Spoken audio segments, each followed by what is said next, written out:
नए टॉपिक पर आएंगे बेटा। नया टॉपिक क्या कह रहा है, देखो मैंने आपको एक सिंपल सी बात बताई थी बेटा पिछले सेशन में, कि जब आपने 100 रुपए कमाए, बैंक में गए, 100 रुपए कमाए, सोचो दो अकाउंट में छोड़ो, 100 रुपए कमाए, बैंक में गए, जमा कर दिए। बैंक में आपके अकाउंट में कितने पैसे हुए? 50 रुपए। 100 रुपए कहां, 50 रुपए कहां चले गए? वो बैंक ने अपनी प्रोसेसिंग फीस काट ली। ठीक है, आपने 1000 रुपए कमाए, 500 रुपए अकाउंट में चले गए, बाकी प्रोसेसिंग फीस काट ली। ठीक है, ऐसा होता है कैपेसिटर के साथ। अब सोचिए, आपने अपने अकाउंट के अंदर ही, अब इस कंसेप्ट को समझना बेटा, तब आपको कैपेसिटर टू कैपेसिटर समझ में आएगा। अपने अकाउंट में ही डिफरेंट डिफरेंट प्रोसेस होते हैं। जैसे मान लीजिए आप अपनी करंट अकाउंट का पैसा रिकरिंग अकाउंट में डाल देते हैं। रिकरिंग अकाउंट क्या होता है, अब ये समझाना पड़ेगा आपको मुझे, चलो छोड़ो इसको, रिकरिंग छोड़ो, एफडी में डाल देते हैं। ठीक है, कुछ पैसा एफडी में डाल दिया, कुछ पैसा आपने डीमेट अकाउंट में डाल दिया, यानी शेयर खरीदने में डाल दिया, कुछ पैसा कहीं डाल दिया। ठीक है, ये एक आपने फाइनेंशियल प्रोसेस लगाया। क्या इस प्रोसेस में भी बैंक पैसा काटेगा? ऑब्वियसली काटेगा, ऑब्वियसली काटेगा, क्योंकि जब वो जमा करने पर काट रहा है तो इधर उधर इन्वेस्ट करने पर तो वो जरूर पैसा काटेगा, यानी इंटरनल भी पैसा कटता है। इसी तरीके से बिल्कुल इसी कंसेप्ट पर सोचिए, जब आपने एक कैपेसिटर को चार्ज किया, कैपेसिटर आपका बैंक अकाउंट है, बैटरी से आपने पैसा लिया, कैपेसिटर में डाला, 50% लॉस हो गया, 50% यहां सेव हो गया, 50% सेव हो गया। ठीक है, आपने दूसरे कैपेसिटर में भी ऐसे ही किया, 50% सेव हो गया और 50% लॉस हो गया। दोनों कैपेसिटर के पास कुछ कुछ एनर्जी है। अगर मैं इन दोनों कैपेसिटर को आपस में कनेक्ट कर दूं तो क्या होगा? एक कैपेसिटर से एनर्जी दूसरे कैपेसिटर में जाएगी, एक अकाउंट से पैसा दूसरे अकाउंट में जाएगा। क्या इस प्रोसेस में भी कुछ एनर्जी का लॉस होगा? निश्चित रूप से इस प्रोसेस में भी एनर्जी का लॉस होगा। याद रखिए, अब हम कैपेसिटर को चार्ज कर रहे हैं विद कैपेसिटर। पहले मैं पिछले वाले टॉपिक में मैं क्या कर रहा था बेटा? कैपेसिटर को चार्ज कर रहा था सोर्स से, वहां फिक्स है 50% लॉस होगा, फिक्स है बेटा 50%। बैटरी से कैपेसिटर चार्ज करेंगे 50% लॉस होगा। लेकिन जब हम कैपेसिटर से कैपेसिटर को चार्ज करेंगे तो कितना लॉस होगा? ये एक फॉर्मुलेटेड वैल्यू है, मतलब ये सी पर डिपेंड करेगा। C1 कितना है, C2 कितना है, इसका पोटेंशियल कितना है, इसका पोटेंशियल कितना है, ये बहुत सारी बातों पर डिपेंड करेगा। इसका मतलब एक फॉर्मूला मुझे डिराइव करना पड़ेगा चार्ज स्टोर करने में, चार्ज शेयर करने में। ये शेयर ही तो कर रहे हैं, इसका चार्ज इसके अंदर चला गया तो ये चार्ज को शेयर कर रहा है आपस में। तो ये हमारा टॉपिक है बेटा, sharing of charge. Sharing of charge समझने से पहले we have to understand common potential. हमें क्या समझना है बेटा? Common potential. जब तक कॉमन पोटेंशियल नहीं समझोगे, शेयरिंग ऑफ चार्ज तक आप नहीं पहुंच पाओगे। तो पहला हेडिंग डालेंगे बेटा, फर्स्ट हेडिंग डालेंगे कॉमन पोटेंशियल। हेडिंग डाल लीजिए कॉमन पोटेंशियल। चलिए, तो कॉमन पोटेंशियल की कहानी हम शुरू करते हैं बेटा। कॉमन पोटेंशियल की कहानी को समझने के लिए आप ऐसे समझो बेटा, हमारे पास दो बीकर हैं, एक बड़ा है एक छोटा है, दो बीकर हैं। एक में पानी भरा हुआ है H1 हाइट तक और दूसरे में पानी भरा हुआ है H2 हाइट तक, H2 हाइट तक। दोनों में अलग अलग लेवल पर वाटर भरा हुआ है। दोनों आपस में कनेक्टेड है बेटा, दोनों आपस में कनेक्ट कर दिए और जैसे ही यहां टैब था, इस टैब को ओपन करा, एक बीकर में से दूसरे बीकर में वाटर जाएगा। बता सकते हैं बेटा किस बीकर में से किस बीकर में वाटर जाएगा? बड़े से छोटे में या छोटे से बड़े में? ए टू बी। देखो यहां बड़े और छोटे से फर्क नहीं है, यहां फर्क है हायर हाइट वाले से लोअर हाइट वाले में जाएगा। बड़े और छोटे बीकर से मतलब नहीं है, जिसमें ज्यादा हाइट है वहां प्रेशर ज्यादा है, जहां हाइट कम है वहां प्रेशर कम है। फ्लूइड हमेशा हायर प्रेशर से लोअर प्रेशर की तरफ जाता है, और यहां ए से बी की तरफ लिक्विड जाएगा। कब तक जाएगा बेटा?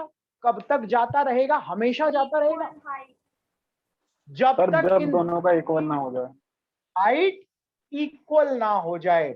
जब तक इन दोनों की हाइट इक्वल ना हो जाए तब तक ये लिक्विड जाता रहेगा। इसकी हाइट कम होगी, इसकी हाइट बढ़ेगी।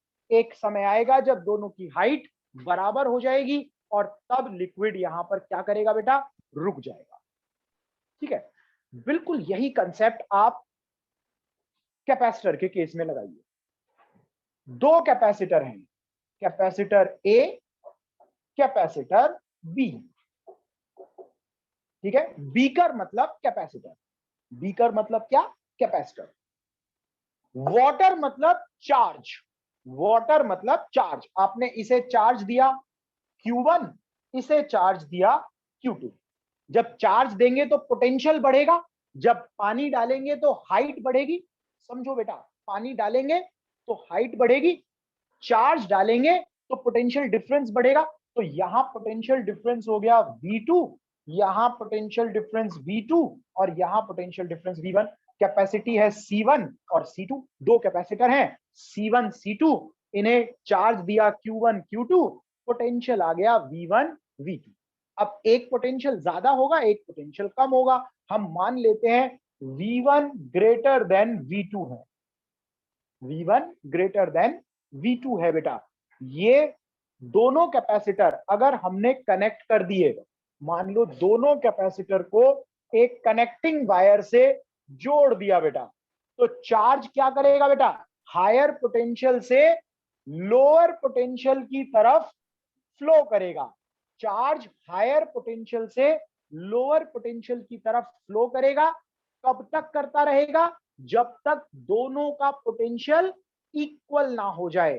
ठीक है, हायर पोटेंशियल, ये V1 हायर पोटेंशियल है, V2 लोअर पोटेंशियल है। V1 से V2 की तरफ जाता जाएगा, जाता जाएगा, जाता जाएगा, और फाइनली दोनों का पोटेंशियल कैसा हो जाएगा? V हो जाएगा। इस V को ही हम क्या कहते हैं बेटा? कॉमन पोटेंशियल कहते हैं।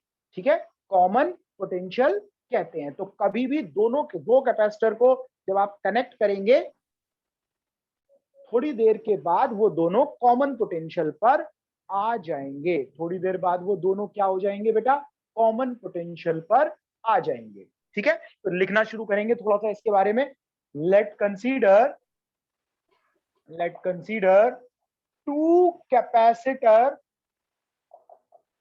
of capacity, two capacitor of capacity C1 C2 charge Q1 Q2 so that their potential become V1 and V2। Bracket में लिख लेना V1 greater than V2। V1 जो है बेटा वो V2 से ज्यादा हो गया। If these capacitor connect each other, if these capacitors are connected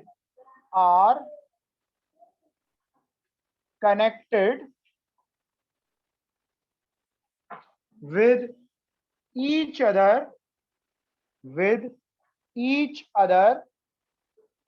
through a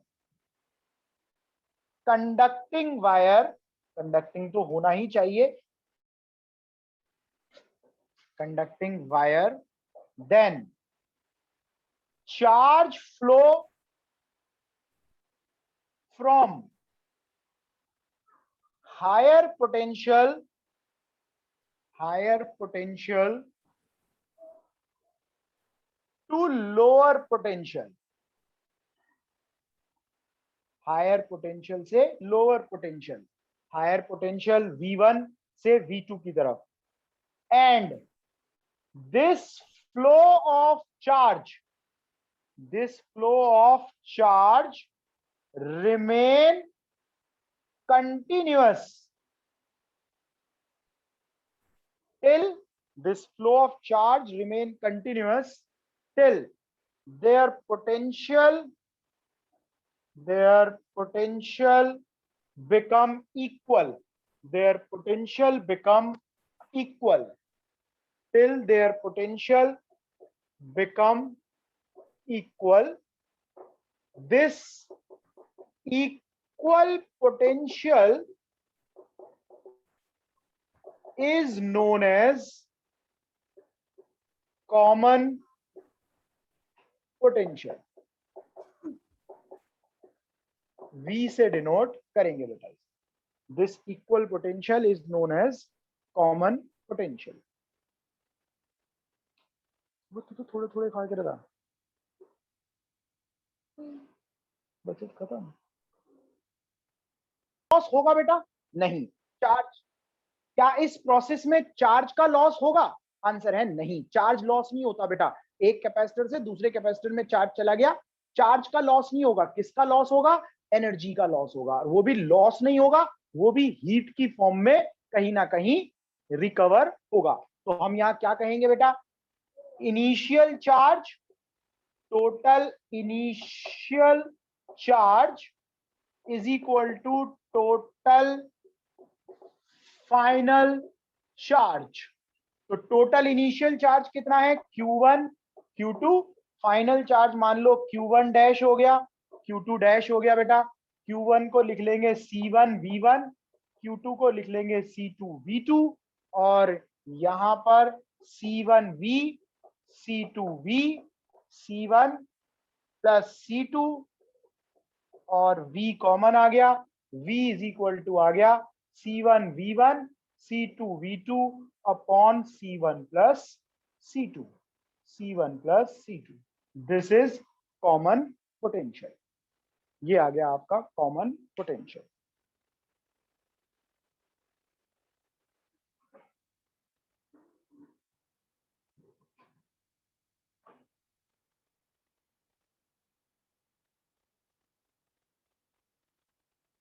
सोचिए बेटा, इस प्रोसेस में एनर्जी का लॉस होगा? बिल्कुल होगा। कितना लॉस होगा? अगर हम यहां देखें, लॉस ऑफ एनर्जी, तो मान लीजिए लॉस ऑफ एनर्जी निकाल रहे हैं, तो लॉस का मतलब होता है final initial energy minus final energy, initial energy minus final energy. इस डिफरेंस को ही क्या कहते हैं बेटा? Loss of energy. Initial energy कितनी है हमारे पास? इनिशियल एनर्जी थी half C1 V1 square plus half C2 V2 square, और फाइनल एनर्जी कितनी होगी बेटा हमारे पास?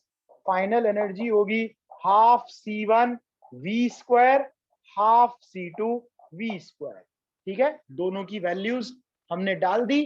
फाइनल वाली वैल्यू को थोड़ा सा करेक्ट कर लेते हैं, C1 plus C2।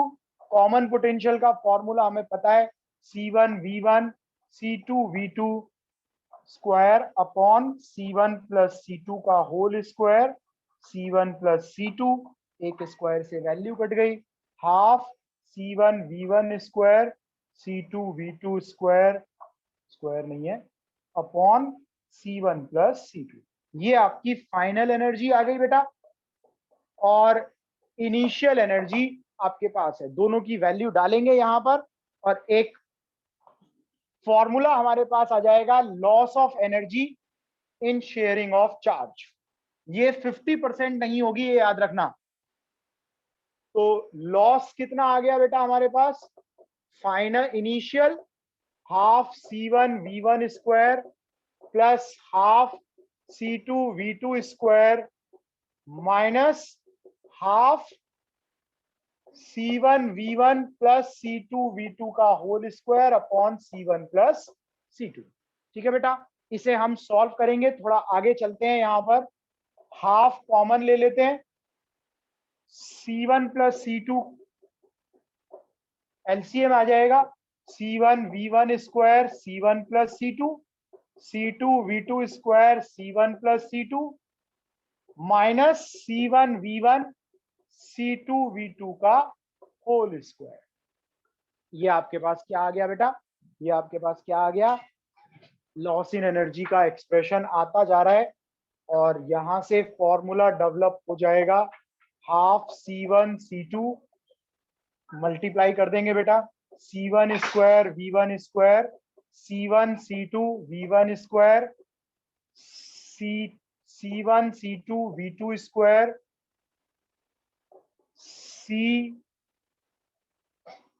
C2 square V2 square minus, इस ब्रैकेट को खोलेंगे, C1 square V1 square C1 square C2 square V2 square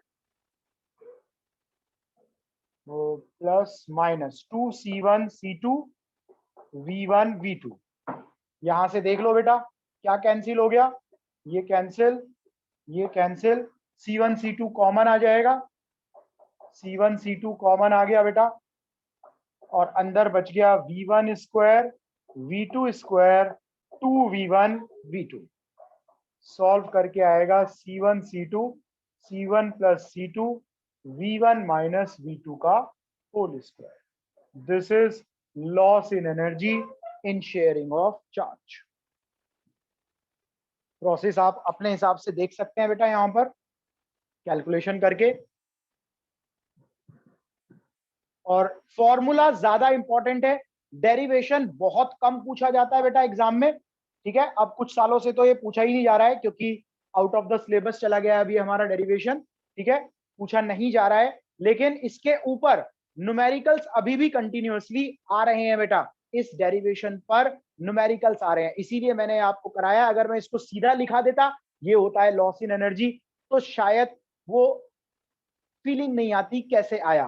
तो प्रोसेस देख लीजिए एक बार हल्का सा, बाकी आगे जैसे भी काम आएगा वो हम इसमें देख लेंगे। फटाफट से कॉपी करो बेटा इसे यहाँ पर।